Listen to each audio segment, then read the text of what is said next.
Gonna be upstairs sleep. Huh? Said you're gonna be upstairs sleep. Who, me? Yeah. I'm not. What's going on, y'all? Happy Thursday. Happy Thursday. Make sure y'all tell everybody we are here. We are here. Taylor Construction. Ronnie, what's going on, y'all? A couple minutes behind schedule, but but we here. We made it. Waiting for Dwayne to jump in here. Wave Junkie, what's happening, brother? Good to see you. Happy Thursday.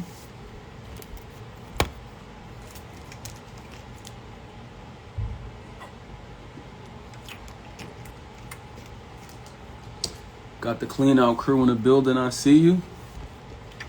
Last week's live was real special. I hope y'all got them plays. Y'all got to watch the playback from last week with Newt. I know a couple people that got a couple bags from Univest.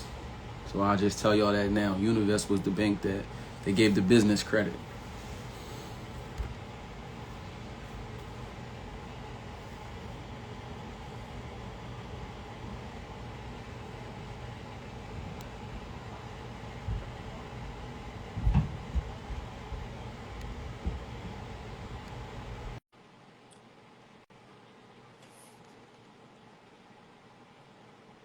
Blessed underscore yes, yes. If you want to buy a house, click the link in my bio. Let's schedule a time to talk. Definitely, I got you. We'll definitely make it happen. Dwayne, Ed, what up? what's going on, my man? How you? I'm chilling. How are you? I can't complain, man. Appreciate you for waiting for me. Good to see you. You know what I'm No, saying? no problem at all, man. We've been planning on doing this for a while now. It's been a long time in the making. I was about to say you've been trying to stay on your Bruce Wayne, but I mean the people want to see. Definitely need to hear your story. You know, for those of you who Yeah, don't know, Dwayne is a former basketball star. You know, Philadelphia Sports League. Ran up 40 points in one half. oh You man, here you go. all That, threes and two assists. All threes and two assists. yeah. I wasn't really passing that day. That was the day after Kobe died. I was in my bag. Right, for sure, for sure. I mean, but Dwayne is a father, husband, landlord, investor, all around good dude. I mean, but for those who don't know, go ahead and introduce yourself. Tell them a little bit about yourself. Okay. Yeah. So my name is Dwayne Johnson. I'm a investor, entrepreneur. Been doing the entrepreneurial thing for a good number of years now. Going on my first business, I started about 16 years ago. Actually, probably 17 years now, and that company, 215 Media, web design and IT support.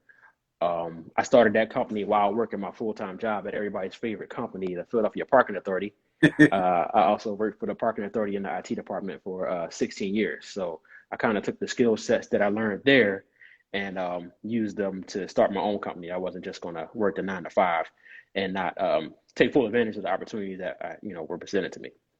Okay, so how long you been full time, just straight entrepreneur, real estate investor? Yeah. So that's really new. I stopped at the parking authority. I want to say almost a year and a half now. Okay, Coming up on my 2 year anniversary, so it's really new. I stuck it out. Thank you.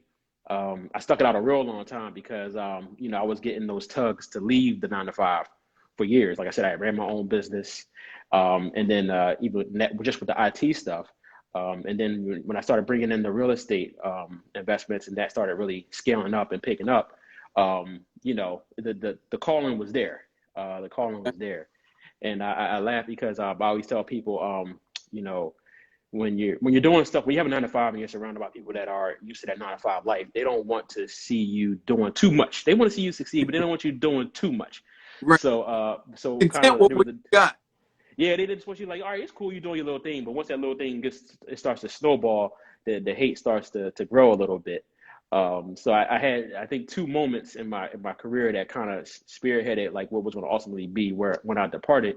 Back in 2012, I got the award for Entrepreneur of the Year from the African American Chamber of Commerce.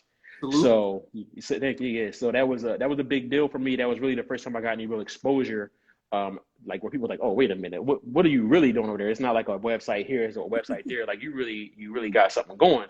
And I actually had people that like were above me at my job start hating. Like they was like, yo, you can't be doing that. You can't do this in the third.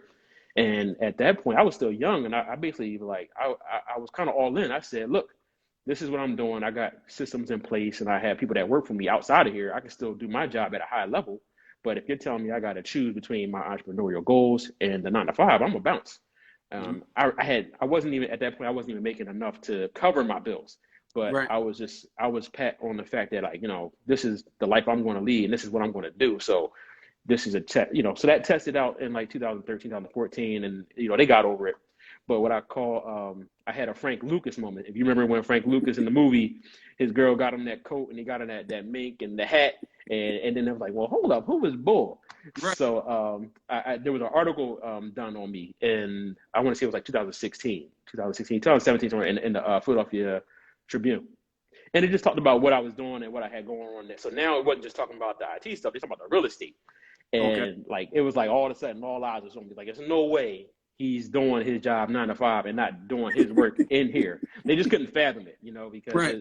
most people that work in that kind of that corporate environment and the government bureaucracy and all that kind of stuff, they can't think outside of what they can do. They Right. think everybody has to kind of fit that box. So but I stuck it out. Like I said, I had a long career, a long 9 to 5 career.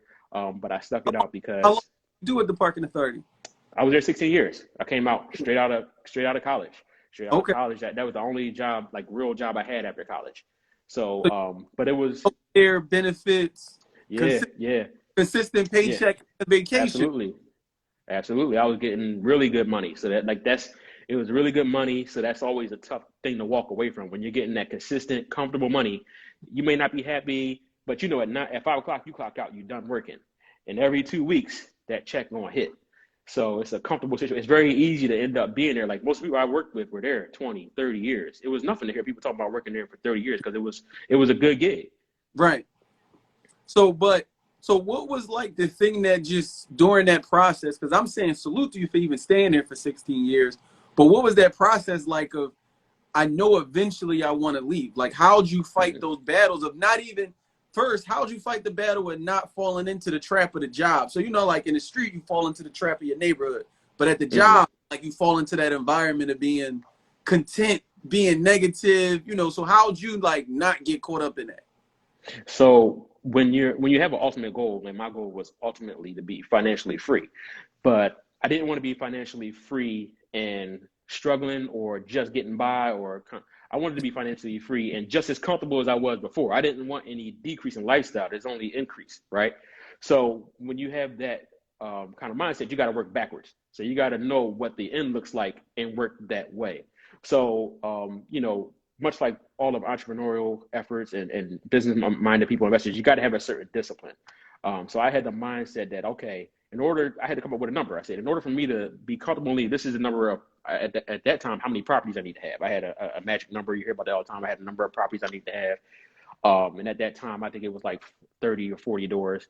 It was very, so that was the number in my mind. So I got to that point, and when I got to 40 doors, it was like I could leave now, but the delayed gratification of just kind of sticking it out. It's a lot easier to get loans when you have a W-2 income, Mm-hmm. and also I wanted to kind of test out what it would be like without my normal 9 to 5 income. So what I ended up doing was we had what was called a deferred compensation plan. And with the deferred compensation plan, you could take your pre-tax income and have it invested into this program and invest in like mutual funds, things of that nature before tax. So it was really cool, and you could max it out at like $16,000 or $17,000 in 1 year. So I was maxing that out. I wasn't taking none of my check, just deferred it all into that account. After somebody called me, yeah. So I was deferring my whole thing, and it's kind of I really practiced on what it would be like to live without that income. And I did that for a year and a half, and then once I did that, I was like, I'm cool. That like I was able to actually, and on top of that, I created a nice little nest egg and a safety net. So, Right. but I kind of practiced that financial freedom before I jumped out there. So one, you had a goal, you worked backwards to put that goal in place, but two, you stayed patient at your job, and like you said, you started already like living a certain lifestyle so that you could be comfortable being uncomfortable, basically. Mm-hmm. Absolutely. So, go ahead. No, I thought but yeah, I mean, it was a very conscious decision. Like I said, if you're going to get into any business, whether it be real estate, whatever kind of business you have, you got to have a certain mindset, and it's very discipline oriented, right? So there's got to be a lot of planning. It's very calculated because you have to anticipate the unexpected. So the way, and it's just funny how mine played out because I ended up leaving my job. But before I left my job, I bought a new house. I had another baby, and I bought a car, and then the pandemic hit, right? So it was like everything that could happen, like all the test cases that could possibly, all those what if questions. What happens if you need a job? You should, the job will save you in those situations. What about health insurance? All those what if questions. I got tested on all mine out the gate. Okay. And so it was kind of like, but I was, because I had been preparing for it, I was ready. But more than scared, I was more kind of encouraged after what happened. Making it to this point, and like, man, I went through I ran the gamut. You know what I mean? I ran Right. the gauntlet, and I'm still here. So I think I might be cut. I might be cut for this thing. I might be good. I might be good Look, because if I can go through all those, I should be straight. you don't got to call them back up and be like, yo, y'all got a position for me still? Can I? Man, I would have been. That? You'd have seen me in an Uber before that happened. I'd have been driving an Uber. I'd have been dropping your food off. You know what I'm saying? There was no, like, when I pulled that plug, it was done. It was done. Right. No, but like you said, the thing is also you used your job to maximize your banking potential. You said first goal was to get the 40 doors. So I'm not even going to ask you how many doors you're close to, because I know the watch. We don't want them troubles, but to get the 40 doors and work a 9 to 5. Now, how does that work? Like, how do you have time to go see properties, renovate properties? Just put that kind of, like, let alone the money it takes to put together 40 doors. Like, can you just talk about that? Because that is amazing within itself. Absolutely. So there's a few things. So like I mentioned before that I had my my other business that I was running. So I was already used to delegating, putting together teams, having people that were more capable than I am in the first place, because I don't want to be the best in the room at any particular thing. I just want to be able to put the people in place to do what they need to do. So I already had that experience. But then I had always wanted to get into real estate. It's funny, I always wanted to get into real estate, but I never quite knew how. Like I had money, I had credit, but in my mind, I want to buy a building. How do I buy a building? Well, if that building costs $100,000, then I need to save up $100,000, right? Because you don't know what you don't know. So I'm saving for years and years, looking at opportunities, and then stuff will go by. And I met Janelle Wilson, she's, everybody knows Janelle now. She's kind of making the rounds and generating a following. But she basically was my mentor in the situation.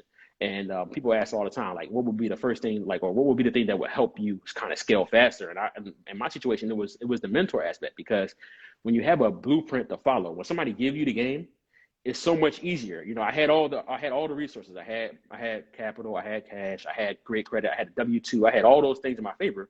But if you're just going out here blind, you're going to run into the mistakes and the analysis paralysis, all those things that slow people down from investing. So by having her mentor me and give me the game, that cut out a lot of, like, to this day, I haven't had a bad deal. I haven't had a bad investment, because I was taught what I needed to do, what should be taken into account. And then at the time, she was even GCing my projects for me. So she was the boots on the ground, GCing those initial investments. So all I had to do really was, I would find deals, and and I would get the yay and nay or the approval, or she would find a deal and say, yo, you got to get this. Like, I'm like, one thing in my credit, I'm a great listener. You're gonna have to beat me over the head. Like, you tell me to do something, and I know you know what you're doing. I'm just gonna take your word for it. So she would say, yo, get this property. I'm like, done. You know what I'm saying? So, so that's what allowed me to make that move. Can I throw the curveball in there? Absolutely. So the question, was this before she became your wife or after she became your wife, the mentorship? That was after we had our first kid. Okay. So we were a little further down the line. I didn't we didn't just walk up to each other and like, yo, you're gonna be my mentor and we gonna get busy. No, it didn't pan out like that. She vetted me first. And said, like, all right, she kicked the tires. She kicked the tires. He all right, dude. He all right. I could put him on. So yeah, it was a little bit further down the line. I got you. But nah, so that's what's up. So y'all actually have a family business. Mm-hmm. Absolutely. So we both have our individual portfolios, and then we have some properties that are together. Okay.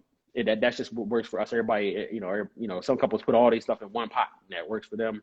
That's just a system that we came up with, No, I'm not mad at it. and it works. I mean, I'm not mad at it because you know how it is. I'm just like, one spouse might be more disciplined in this area, another spouse might be disciplined in this area. So y'all got the balance, and look, however it works.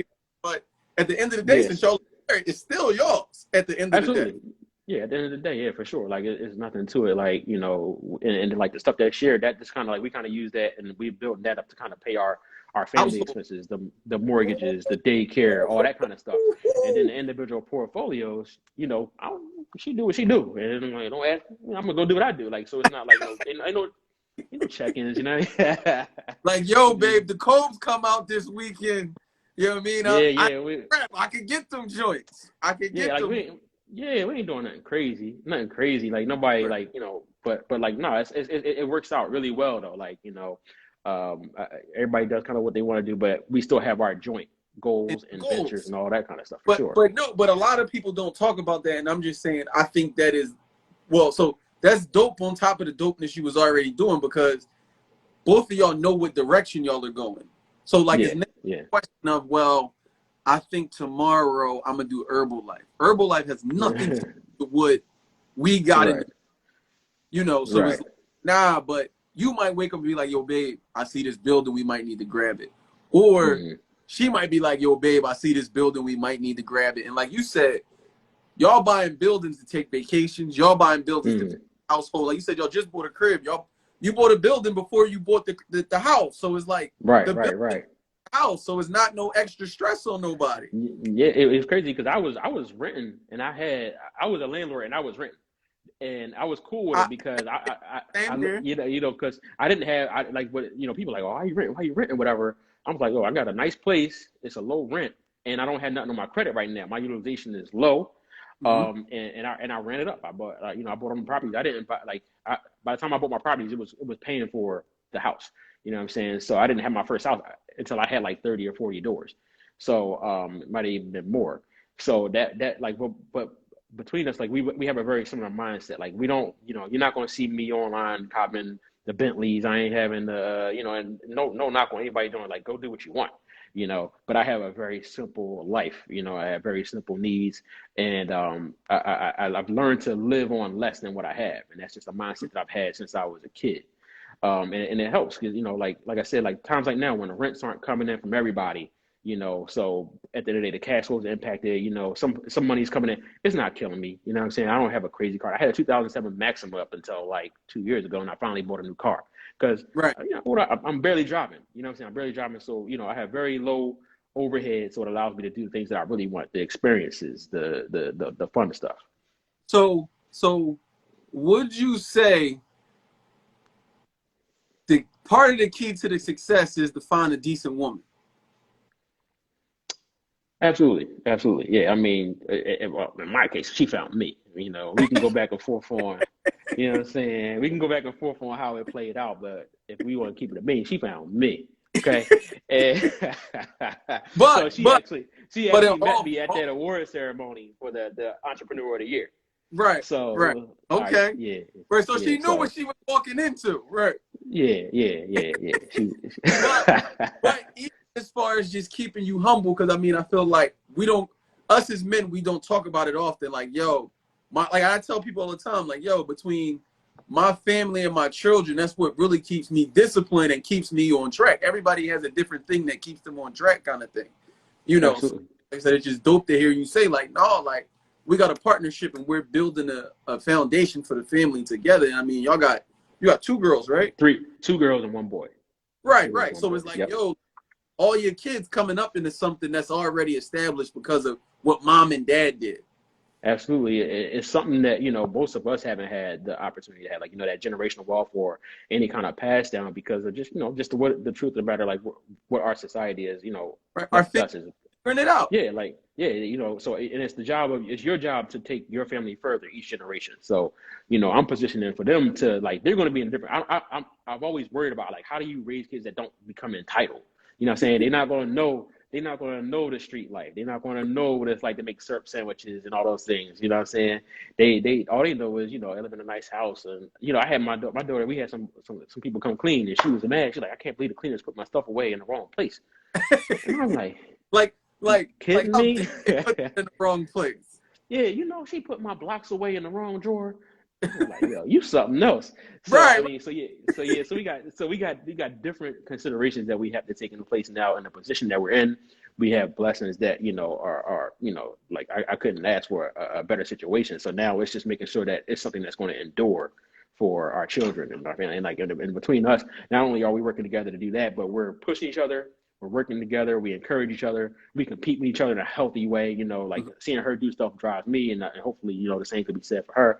So it's it just works out really well. Nah, that's dope, man. Definitely salute to y'all for that. So Yeah. you said something earlier where like, yo, I had 30 doors before I bought my own house. So like, let's just talk about that process of your first deal versus how you buy deals now. So like, Okay. your first deal, walk us through that.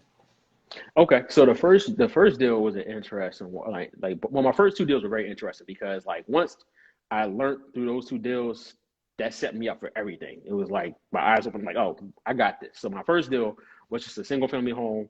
It was like 18 grand at the time, and it wasn't even in bad shape. 18 grand, single family home. I might have put 25 grand in. It appraised for 80, so I was able to pull out 64. So I got the house. I got the cash flow from the house. I got my initial investment back. And I'm like, okay, that's cool. Right. So I'm like, I could do this a few times. But Janelle came across my next property actually was a 6-unit building. And Janelle had some projects going on, so she couldn't move on it. She said, yo, you got to get this deal. At the time, the property was listed, I believe it was for 160. So you imagine buying a 6-unit building for $160,000. I wish I could find those right now. But a 6-unit and the first floor was occupied already. Tenant paying $1,100 at the time. So when I ultimately had to get a hard money loan, the hard money loan was paid by the tenant on the first floor. I didn't even have to do that.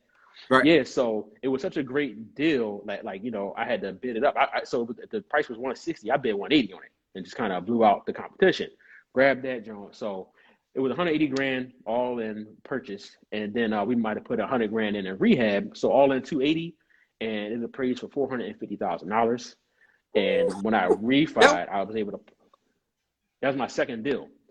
And when I pulled out the money, when I paid everybody back, I had 100 grand left over to do whatever I wanted with. So after that, I was like, nah, this ain't legal, right? I might have quit my job that same day. See? Nah. So and it was crazy because it was a similar situation where. So here we are, fast forward. Where I was in a similar situation before. I was looking at a 6-unit building over in Camden before, and it was actually something my cousin owned. I didn't understand seller financing. I didn't know what seller financing was. I didn't know about hard money loans, and I kicked myself to this day. It was right on Rutgers campus, and I didn't pick it up because I didn't have the money. So here we are again, $180,000. I'm like, I ain't got $180,000. She's like, yeah, but you got credit. So at the time I had 2 credit cards, and between them, I think the credit limits on them was like 30 apiece. So in order to finance this deal, the down payment I put down all came off of a credit card. So I used a credit card plus hard money loan to fund and pay for this deal. And at the end, I paid everybody back. So it literally was no money from me. I put no money of my own out in the streets, no risk for my money in the streets.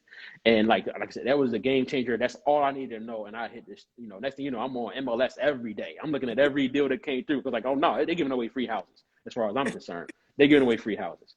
This can't be this easy. So, but again, it goes back to you got to understand what, people, there's a lot of people that I see a lot of people doing courses and things like that now. They're doing podcasts, and I listen to all that stuff because I'm constantly trying to pick up something new. You can always learn something new. But there's people that are monetizing their knowledge, information. They're doing classes, they're doing books, and I see people knocking them. And oh, you can just Google that stuff. And oh, you can just figure it out for yourself. It was but yeah, you don't have to. Right? Why should you do that? And who's to say that what you are Googling and what you're searching is right for your situation? Because everybody's situation is different. Everybody's positioned in a different way. So, that's just a situation where it was catered to exactly where I was coming from and where I was at the time. And I was able to parlay and leverage all my strengths instead of having to make the mistakes that a lot of people do on their first and second deal. I didn't make any mistakes. Nah, that's so. Wait, but you still haven't told us. So first two deals, crazy, right? Mm-hmm. Credit card, hard money, some cash. Mm-hmm. So in a perfect world, the refi bag, you let that sit. You didn't go buy you no Rolly. You didn't go buy you no Bentley. Take care of some stuff. But then, did you use that money and go buy more properties? Obviously. Absolutely, because it's a snowball effect, right? So you're gonna hear a lot of people that have different perspectives on what you should do with leverage and what you should do with loans. How much loans should you have? Don't get all these loans, and everything is different for everybody, right? So I'm not scared of risk. I've been out here taking risks for a long time, so I'm gonna go out there and do things that people are probably not everybody should do, right? So at any given time. Like at any given time, I can literally have $200,000 worth of credit card debt on my personal side. And then I could have like another 100 grand on business and I'll have it out in the streets. And because I've done this over and over again and I'll parlay that money, I'll leverage because you figure, like my hard money lender, they do 25% down payment. So if I got 300 grand in capital available to me, I can buy $1.2 million worth of real estate on the low end. You know what I'm saying? By the time it's said and done, because again, that's the power of leverage. But the thing about leverage is that you have to keep in mind is number one, you got to be super disciplined. You got to be on top of your numbers. You got to make sure that your budgets are right. You got to foresee the things that might go wrong. And then on top of that, you got to understand the market. You got to understand rents because at the end of the day, the banks are a lot more disciplined than they were back during the bubble and the recession that happened before because they were just giving loans out for everything. Like all the banks I deal with now, they making sure that you're going to cash flow. And I actually like that. My hard money lender, before he does a deal, he'll tell me that, yo, this deal don't make no sense. Like that hasn't happened yet. He's questioned a couple like, yo, it's a little tight. You think you good here? And I'll do a double check myself. And I'm like, that's cool because that's actually kind of like a partnership. But also the bank on the exit side, on the refi side, they're only going to expose themselves to so much risk nowadays. So they're going to look at your numbers and double check and triple check your numbers and make sure your cash flow. And that's the thing that matters. So I'm not afraid of taking out all the money, all the equity of the property, as long as I know I'm going to cash flow in a comfortable way. But I'm also dead set against, because I'm trying to scale, I'm dead set against leaving idle money and idle equity in a property. As long as that money is going to be reinvested, that's not the bag to go spend. You spend your cash flow. You don't go spend the refi bag on the Bentley because it's going to come back. No, so that makes sense. So like, and one of the things I tell people, the credit card play or the line of credit play is great, right? But you got to take care of your personal first because like you can't afford to have these bills that got to get paid every week, every month, and you still trying to run these projects because somewhere that something's going to break.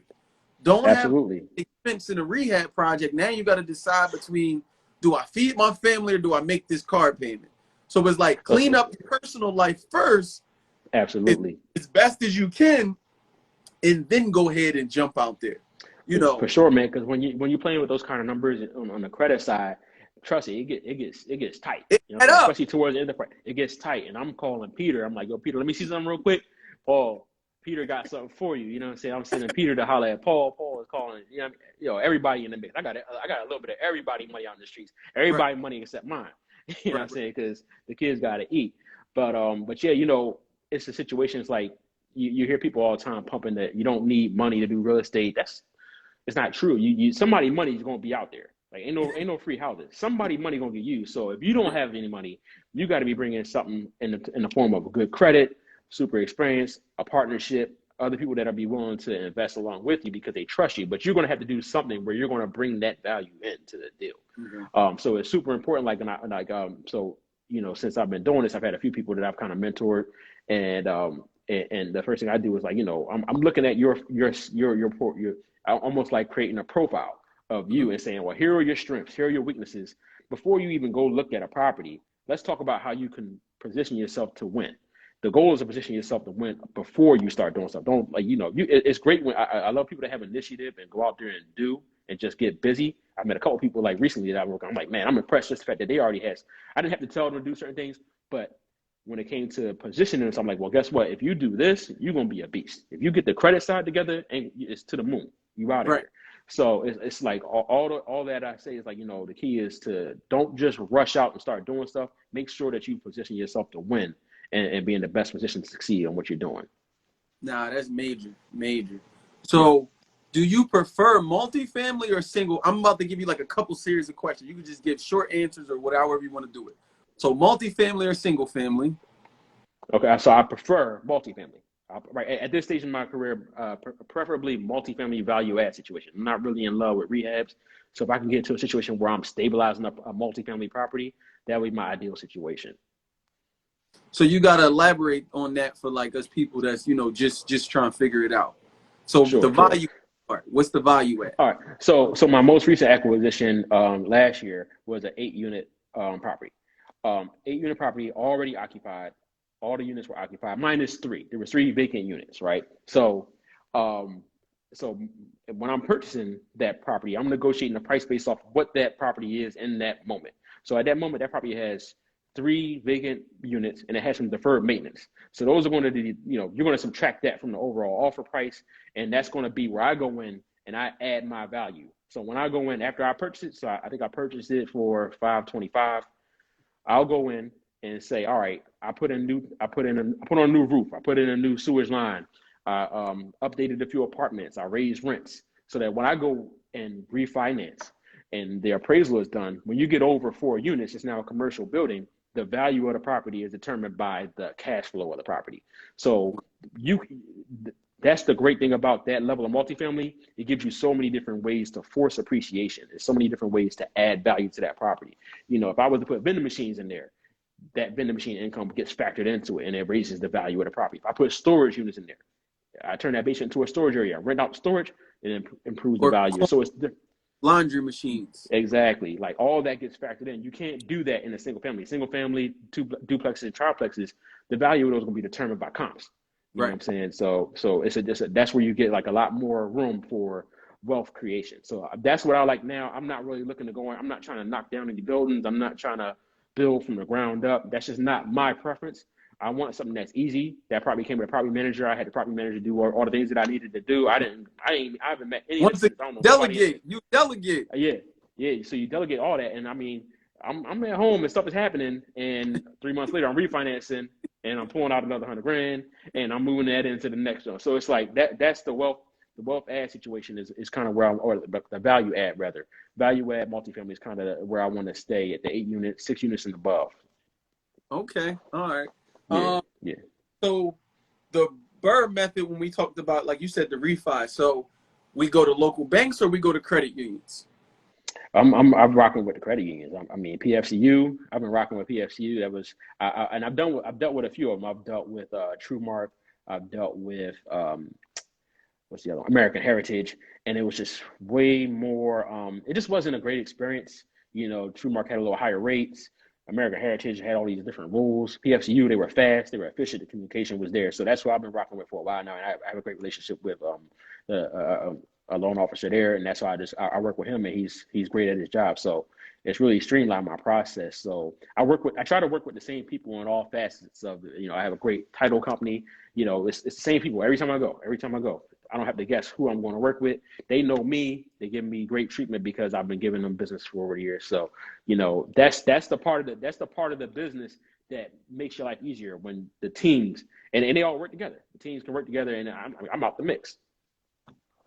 Okay. So side question, you think basketball had a play in any of how you operate your business? That's an interesting question. I definitely would say so. Something that's consistent across all of the stuff is discipline, right? And that's the great thing about sports in general. Basketball is like, I played on basketball teams. We had 5 a.m. practices before in high school. Our practices were 5 a.m. So every day I'm up at 4. So for me to still get up at 4 or 5 in the morning, that's not a new thing for me. I've always had that discipline and that structure and leadership. Like, you learn how to lead people through sports. And I think that's probably the biggest thing. Like, when I was working my 9 to 5, and I'm sure a lot of people will attest to this, like people think titles equal leadership, and it doesn't. You could have the vice president role, you could have a president role, but couldn't lead yourself out of the woods. You know what I'm saying? And I saw a lot of that over the years. If you're going to be a leader, people have to want to see you succeed just as much as you want to succeed, because their success is tied to your success and vice versa. I want to see you succeed in the roles that I put you in. And it's my responsibility as a leader to make sure that you're successful in those roles.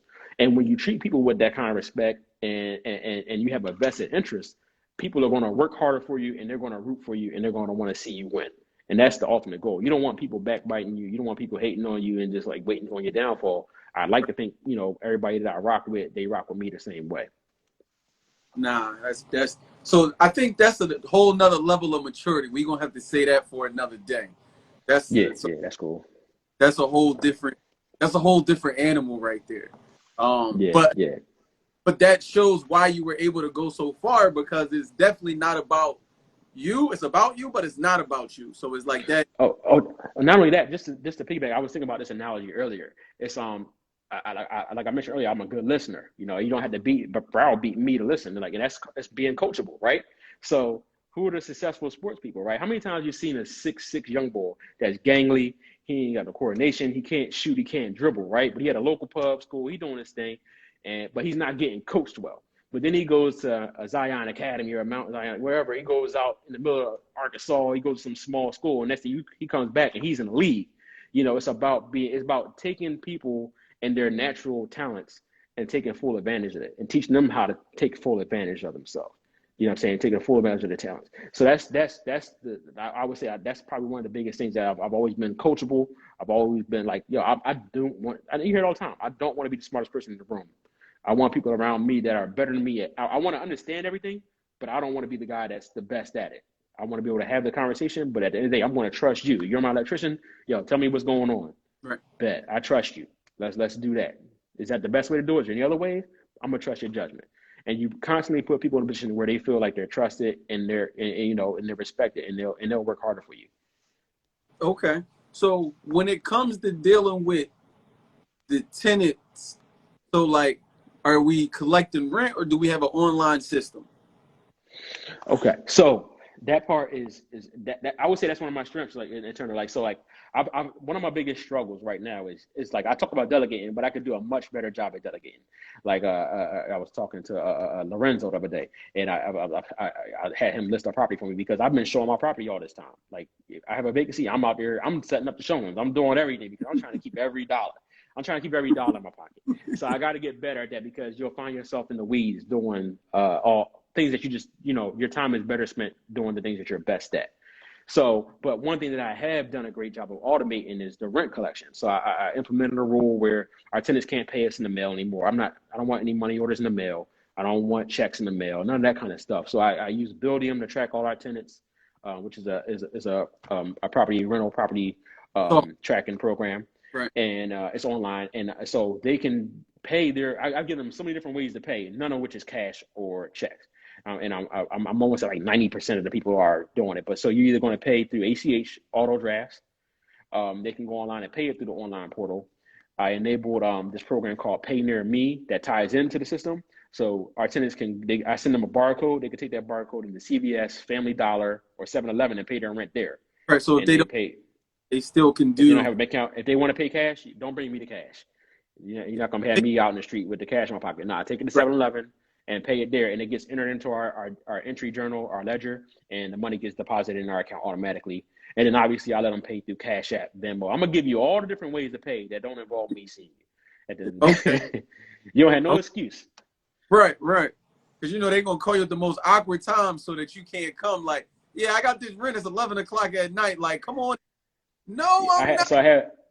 I'm not coming to Southwest to pick up your cash at 11. Nah, I'm not doing that. But right. Let alone imagine, like you said, you're talking about 40 cribs. Like, you can't be all them places at once. Like, that's just not possible. It's and then like not that I have a problem with my tenants, but like when you see a tenants too often, they think of something to complain about. Like, yo, why you here? Let me show you that. Nah, I don't want to know. Like, you good? Put them batteries in the smoke detector and leave me alone. But mind you, they took the batteries out when they done took it out. They done took the smoke detector down. Yo, you took it down. Put the battery in. Put a new battery in and be done with it. Why you taking it down? Put it back up. Right. But or my favorite one, my door handle is broke. Your door handle was broke since you paid last month and you didn't say nothing. So you only say something if you pay. Because you see me. Right. Yep. Right. Exactly, exactly. Yeah. So it's a few tenants where I'm like that owe me too much money that if they have it, I'm like, oh no, I'll be right there. I'm gonna come grab it. Like I don't want to get them a chance to go do nothing crazy with it and be like, yo, betting on the Super Bowl halftime, who's saying the national anthem. I'm gonna go get my bread. But for the most part, I'm trying to like really mitigate like that too many touch points. I gotta spend my time doing the things that are higher value. Finding more 6 unit deals. Absolutely. I should be analyzing deals and starting new businesses. That's where my time is better spent. So when it comes to actually dealing with some of the problematic tenants, like, can you give us Mhm. some of the ways that you deal with the problematic tenants? Like, do you have your own lawyer? Do you use a program to get the tenants out? Like, how's that process work for you? So to date, I've done all my stuff myself. I haven't used a lawyer for evictions. I've done my own evictions. I've gone in court and argued cases and all that kind of stuff.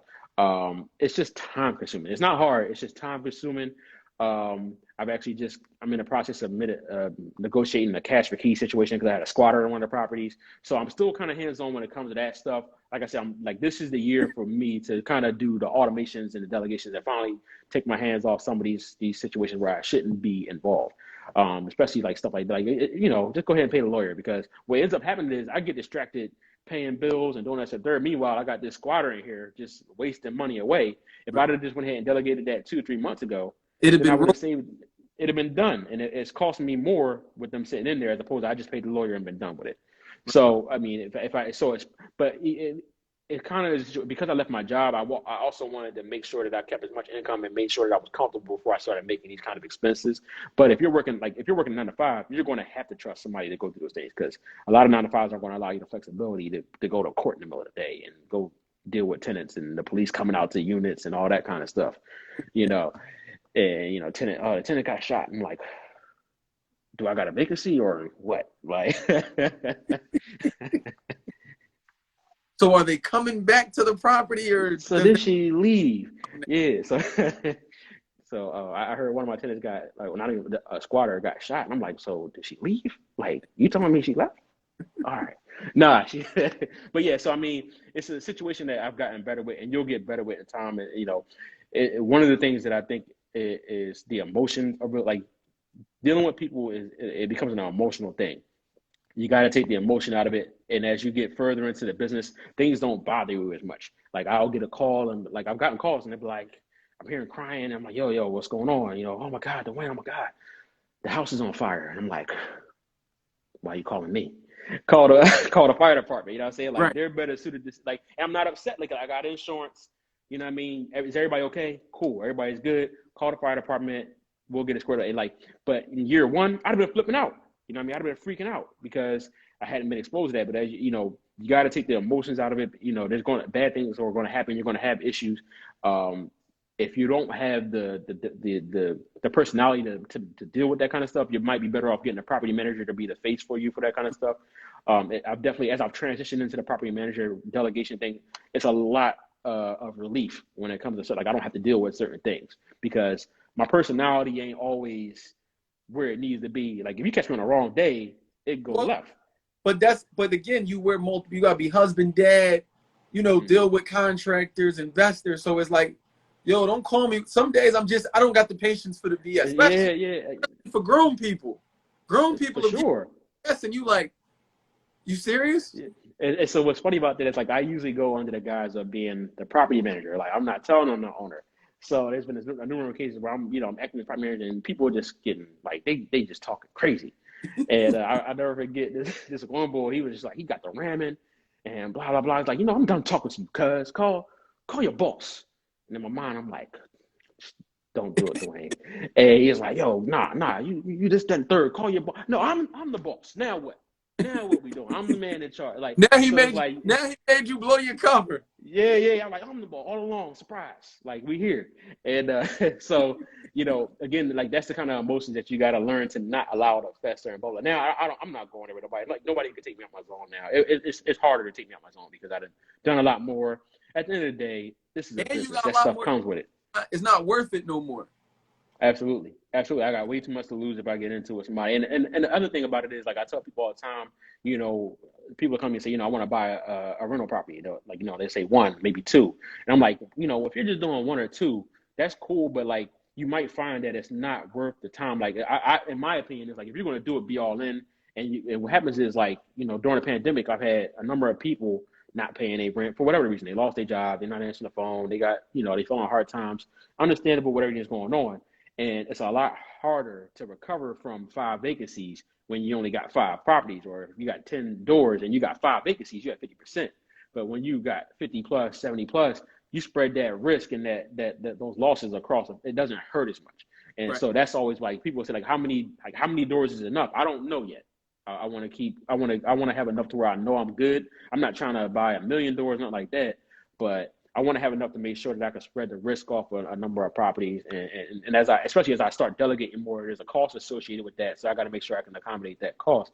So the goal is to automate it. And once you automate it, like, people tell you, like, there's not that much difference between managing 10 and 20 doors from managing 80 doors. So you'd be surprised.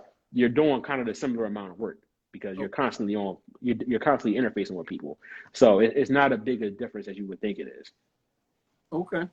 Look, I'm gonna keep that in mind. So, I mean, what's a good timeline for a person to be able to accumulate? Let's just use the number 40, or let's start with the small 20. Like, how do I break that down to go from 10? Well, 1 property, 10, 20. Like, how do we map that out?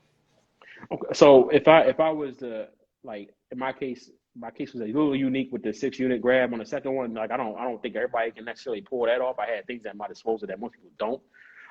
But the first thing is, I mean, you just got to get into it. So I would always recommend starting. If you don't have any experience, try to get a couple of single families in, and that's for a couple of reasons. Number one, it allows you to learn the process and also get some experience. Because out the door, a hard money lender probably isn't going to give you a loan on your first deal. So they want to see experience. So if you can get 2 or 3 single families under your belt, you can test out some people, build a team from the construction and rehab side, and then also start building those relationships and creating a track record, saying, okay, cool, he can do this. And then also the great thing about single families is, like I compare the single families to the multifamily. The multifamily side, you're going to have strong cash flow because you have all these doors in 1 unit, vacancies are covered. You're really going to have 100% vacancy in a multifamily.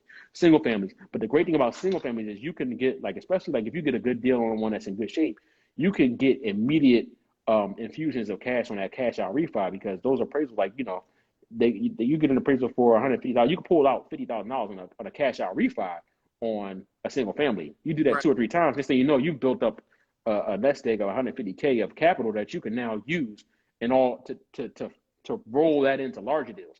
Now you're getting into the duplexes. Now you're moving into triplexes. Mm-hmm. So that's kind of how I started out. I had that 1 6-unit, but then after I got done with the 6-unit, that was a special deal. The next thing I did was 2 single families. I got back to it, and they were great single family deals. And I pulled out great capital. And I grabbed a couple of duplexes, grabbed a triplex, grabbed a 4-unit, and it just kind of scales. It kind of like the rehab real estate property buy and hold situation.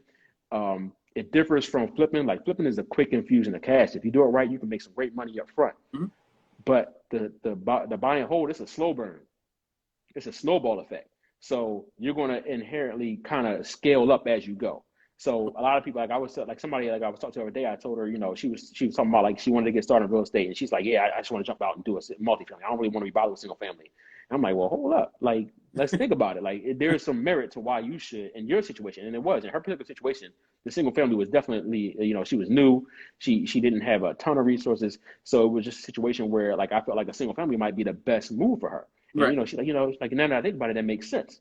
So everybody's situation is unique, but I do believe that you should try to, like, everybody wants to run. Everybody wants to jump out the window. It ain't that. Like, you got to be disciplined and do it. And, like, I'm a conservative. I'll take on some risk, but I'm very conservative and calculated in my decisions. And that's like, it's a calculated risk, exactly, an educated risk. And I think just a natural organic growth from single families into multifamily. You don't have to jump out and buy 8-unit on your first deal. If you can, more power to you. I'm not trying to put a limited mindset out there, but everybody is different. All right, so I like that, and I think that's the missing piece that most people don't talk about. Crawl before you walk before you run, and just put the chips together. And like you said, if you stay disciplined, like you said, you're not supposed to go ball out off this money. This money is to set you up for growth. So if you can, I'm still not balling out. I'm still not balling out. Like, I'm still not balling out. I don't know that that's my personality though. But the longer you can take and reinvest, because that's where the power of the investing comes anyway. When you reinvest the profit, You know what I'm saying? That's when you start. That's when you're going to start seeing the scale. Instead of going here, you going up. It's reinvesting that profit and living well beneath your means. People find a way. Like no matter how much money you give people, the average person is going to find a way to spend that. Right. You meet somebody, they get a $20,000 raise. Before that raise goes into effect, they've already taken on $20,000 worth more of expenses. You know what I'm saying? Before they even had a chance to experience what that 20,000 feels like. Right. So if you're going to be in any kind of business, you have to be in a mindset of I'm going to make disciplined, conscious decisions about what I'm doing with my money, and that's going to be where you're going to see the separation between those who get busy and those who just in the game. So, all right. So my last question for you is in regards to credit.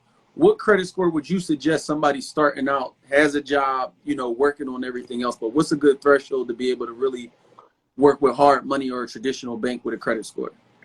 I mean, you'll see people throw out the 680s and all that kind of stuff, but I'm of the mindset that I want to be as strong and attractive of a borrower as possible. So I ideally, I think in the 710, 720 range, you should be good.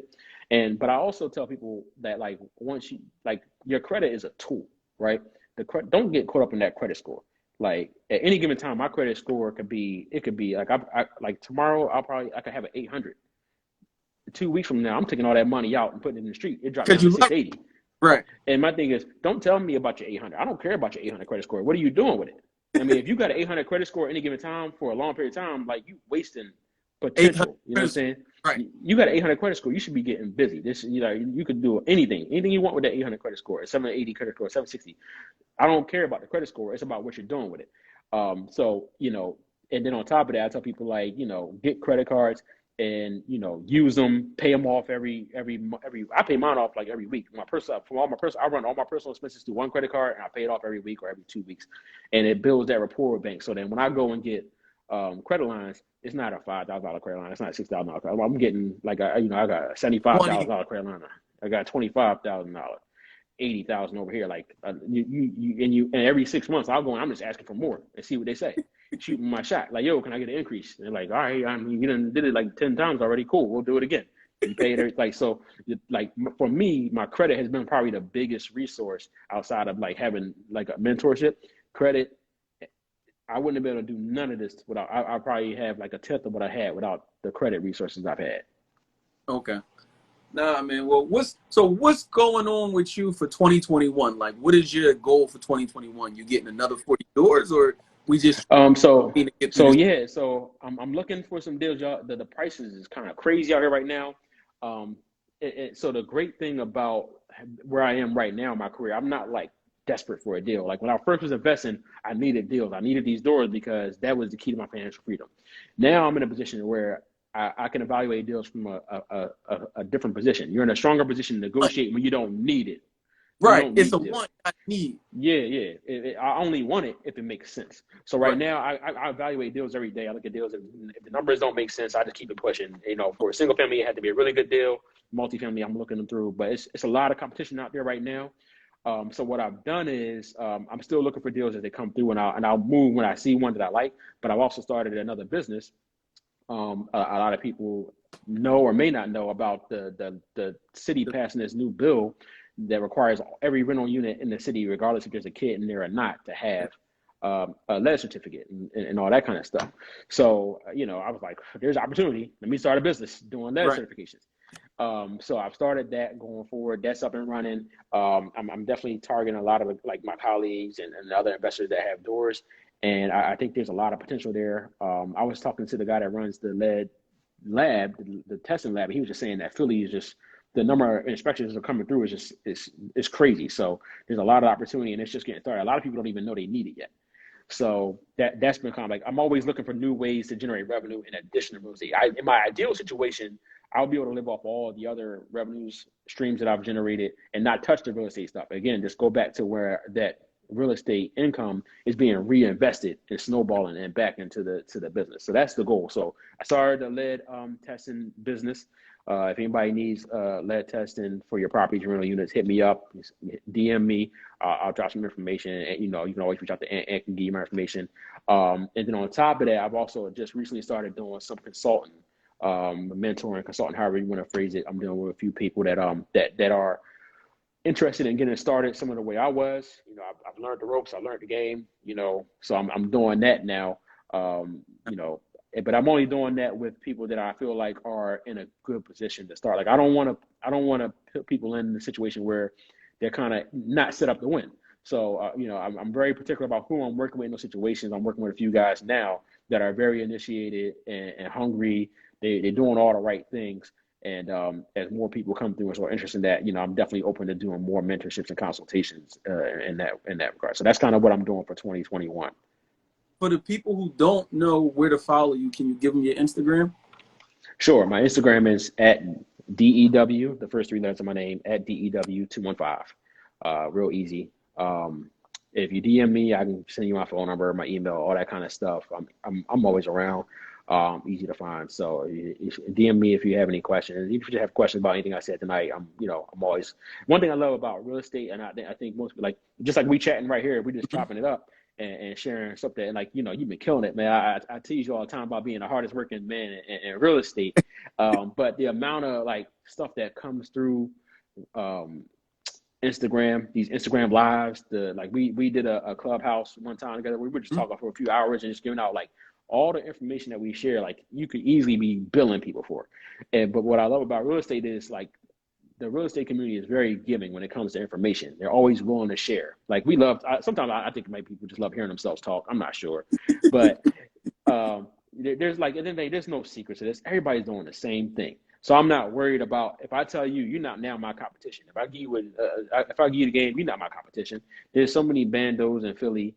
There's so many lots. Like, there's plenty of opportunity for everybody. So, and I think people in the real estate community, especially in the Black community, from what I've been seeing, is very forthcoming with information and willing to share. So that's pretty cool. And that's why, like, when you first asked me about this, I was like, yeah, I don't really like going on and talk it out in the public but I came back to that, like, I'm kind of missed that, because this is the opportunity to kind of give back. Right.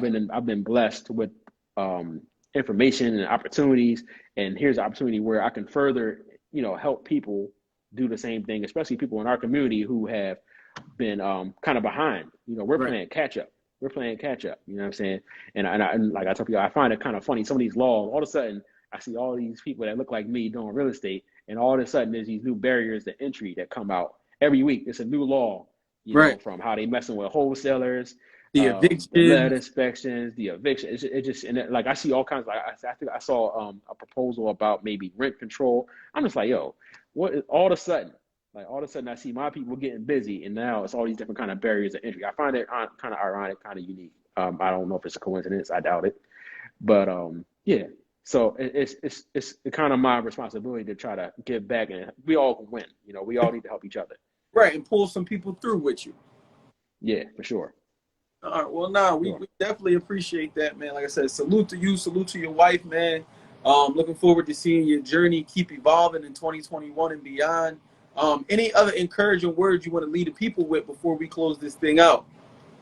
Yeah, man. I think anybody that is doing anything like this, any kind of business, that if you ask them what their biggest regret is not starting sooner. Same for me. If I could have got busy sooner, I mean, you always think about what could have been. So, stop waiting. Stop waiting.